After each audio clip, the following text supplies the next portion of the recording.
শোনেন, আইনত যে শাস্তি হওয়া উচিত এটাই হওয়া উচিত, কিন্তু হবে না। এটা আপনি জানেন, আমি হবে না এটা। লাভলি পরিবহন নামে একটি বাস, সেই বাস মেট্রো রেলের যে পিলার রয়েছে সেই পিলারে এসে কিন্তু লাগিয়ে দিয়েছে। এমনকি আমরা দেখতে পাচ্ছি যাত্রীবাহী ছিল বাসটি, যাত্রীবাহী বাস পুরো ডান দিকে কাত হয়ে কিন্তু একদম মেট্রো রেলের পিলারের সঙ্গে লাগিয়ে দিয়েছে।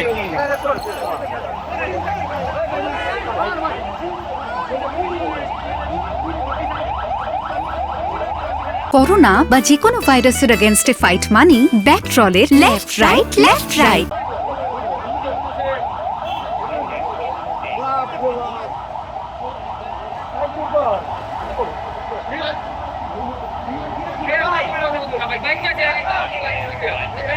মেট্রো রেলের পিলারের সঙ্গে বাসের ধাক্কা। আমরা এই মুহূর্তে সরাসরি রয়েছি রাজধানীর ফার্মগেট এলাকায়। দেখানোর চেষ্টা করছি যে একটি যাত্রীবাহী বাস কিন্তু যেটি লাভলি পরিবহন আমরা লেখা দেখতে পাচ্ছি, এটি কিন্তু একদম মেট্রো রেলের যে পিলার রয়েছে ফার্মগেটে অবস্থিত, মেট্রো রেলের এই পিলারের সঙ্গে কিন্তু একদম এসে বাসটি এখানে লাগিয়ে দিয়েছে এবং বাসটিতে যারা যাত্রী ছিলেন তারা নেমে গেছেন এবং আমরা দেখেছি যে পুরো বাসের যে সামনের কাঁচটি সেই কাঁচ কিন্তু একদম ভেঙে কিন্তু পুরো এই সড়ক জুড়ে এই কাঁচ আমরা দেখতে পাচ্ছি। এই যাত্রীরা বেশ কয়েকজন কিন্তু আহত হয়েছেন, বাসে থাকা অবস্থায় যারা যাত্রী ছিলেন তারা কিন্তু আহত হয়েছেন আমরা এমনটি দেখতে পাচ্ছি। এবং ট্রাফিক সদস্যরা এখানে রয়েছেন, ট্রাফিক পুলিশের কর্মরত যারা সদস্য রয়েছেন তাদের আমরা এখানে দেখতে পাচ্ছি। ট্রাফিক সার্জেন্ট রয়েছেন এখানে।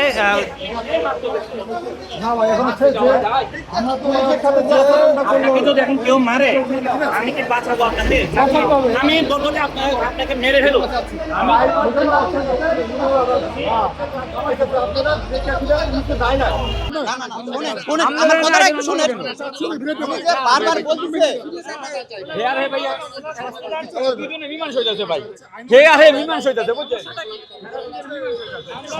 ফার্মগেট থেকে গাড়িটা আসার সময় বারবার বলতেছি গাড়িটা আপনি আস্তে চালান, কিন্তু উনি বারবার আরেকটা লাভলি গাড়ির সাথে ওভারটেক করতে চায়, এই গাড়িটা এখানে লাগাই দিচ্ছে। পরে বারবার আমি অনেক দিচ্ছি, ভাই আপনি ওভারটেক করেন না, আপনি আস্তে চালান। ভাই একটু বলবেন। আমি কল্যাণপুর থেকে উঠেছি, আমি এটা সদরঘাটের উদ্দেশ্যে রওনা দিয়েছিলাম। উনি যখন একটা গাড়ি ওভারটেক করতে চাইছে তখন আমরা সবাই আরেকটা গাড়ির লগে ওই কলেজ গেটের থেকে যখন লাগছে তখন বলছে ভাই আপনি আস্তে চালান। ওই গাড়িটা ওভারটেক করতে যায় আজকে আমাদের এখানে এই অবস্থা হচ্ছে। পেয়েছেন আপনি? ব্যথা পেয়েছেন? আমি নাকে ব্যথা পেয়েছে, আমার এই ঠোঁট ফেটে গেছে। কিভাবে? আপনি কোথায় পড়েছেন? আমি এই যে এখানে বাসের ভিতরেই ছিলাম, এটা টেবিলের লাগে ধাক্কা লেগেছে। মেট্রো রেলের পিলারের সঙ্গে লেগেছে বাসটি, পিলারের লগে লেগেছে। ঘটনা বলতে দুইটা লাভলি একসাথে, তারা ওইখান থেকে যে সংসদ ভবন ওইখান থেকে দুই তিনবার একসাথে মুখোমুখি হয়েছে, ঠিক আছে।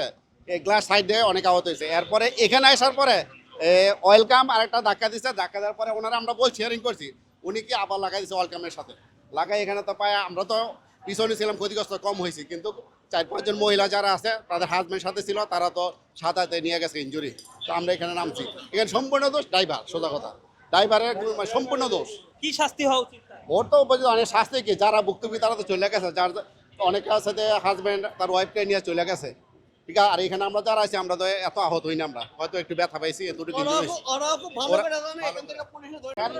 ওরা বারবার রিকোয়েস্ট করে, বারবার ওইখান থেকে বলেছে, এর আগে 2 মিনিট আগে আরেকটা গাড়ির সাথে এখানে সেম ঘটনা অরিজিনাল লাইনের গাড়ি। এই ভদ্রলোক কই? পরে আমি পিছন থেকে পাঠাইছি যে ভাই ওরা বলেন যে এইভাবে চালায় না গাড়িটা। কিভাবে চালাচ্ছিল বা ওদের কিভাবে চালাইছে এটা আপনি মানে ভিডিও না দেখলে বুঝবেন না, এটা আমরা চিন্তা করতে পারবেন না। কি কারণে এভাবে চালানো? এটা ওরা জিজ্ঞেস করেন, এটা ওরা জিজ্ঞেস করেন কেন?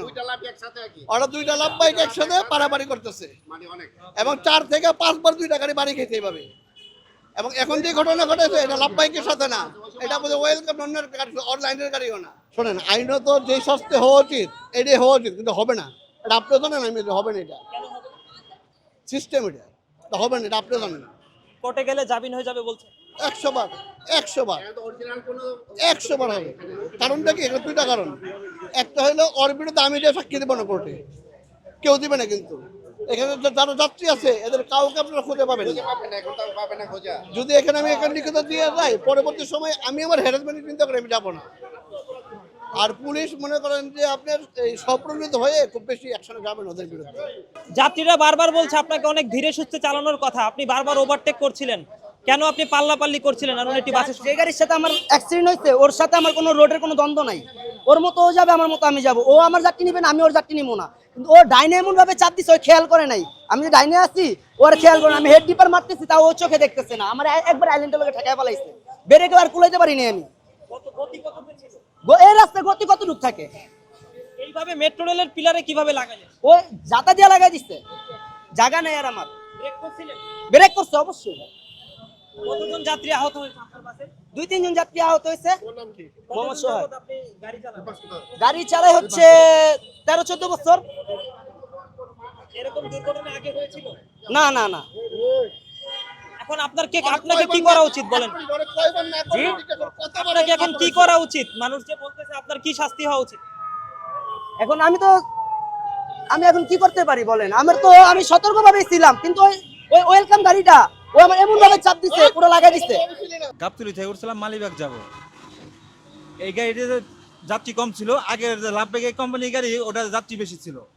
দুইটা গাড়ি পারাপারি করতে যায়, মনে করেন যে আইসা সেরা ওনারা বারবার মানা করছে, যে অনেকবার অনেক যাত্রীরাই বলছে যে ভাই এই পারাপারি করেন না, ক্ষতি করেন না মানুষের। আপনি একার জন্য, আপনার 10 জন যাত্রী আছে, আপনার গাড়িতে অনেকগুলো স্টাফ আছে।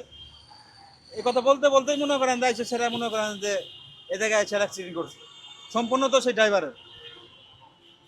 গাড়ির গতি কেমন ছিল? গাড়ির গতি ছিল অনেক, আপনার যে স্পিডে এখানে আসার উচিত ছিল তার থেকে ওভার স্পিড ছিল। যেখানে 10-এ চালানো ছিল সেখানে সে ওভার আপনার 25-30 তার টান ছিল গাড়ি। কিভাবে দেখলেন গাড়িটা কিভাবে এসে বাড়ি খেলো? আর একটা গাড়ির সাথে বাধাই দেয়, সেটা মনে করেন যে পিলারের মধ্যে বাধাই দিয়েছে, কন্ট্রোল হারাই দেয়, নিজের কন্ট্রোল হারাইছে। আপনি কোথায় বাড়ি খেয়েছেন? আমি মাথায় আঘাত খেতে আর বুকে আর কি বেশি লাগছে।